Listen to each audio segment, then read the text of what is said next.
নমস্কার। আজকের আলোচনা চীনের ম্যান্ডারিনদের কার্যাবলী। চীনের আমলা হিসেবে পরিচিত এই ম্যান্ডারিনরা কঠোর পরিশ্রম করতেন। তারা ভোর ৫টায় সময় কাজ শুরু করে মাঝখানে বিরতি নিয়ে বিকেল ৫টা পর্যন্ত কাজ করতেন। তারা সাম্রাজ্যের বিভিন্ন ধরনের কার্য পরিচালনার দায়িত্বে ছিলেন। তাদের কাজগুলো হলো মূলত রাজকার্যের সাহায্য।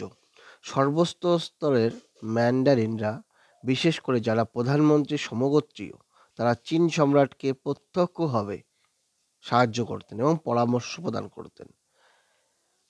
প্রশাসন পরিচালনা, কেন্দ্র, প্রদেশ ও স্থানীয় এলাকার সঙ্গে যুক্ত ম্যান্ডারিনরা ঊর্ধ্বতন কর্তৃপক্ষের নির্দেশ মতো প্রশাসনিক ব্যবস্থা পরিচালনা করতেন। শান্তি শৃঙ্খলা রক্ষা, মধ্য ও নিম্ন স্তরের ম্যান্ডারিনরা স্থানীয় বা প্রাদেশিক এলাকায় আইন শৃঙ্খলা রক্ষা, শান্তি প্রতিষ্ঠা ও নিরাপত্তার দিকটি দেখতেন।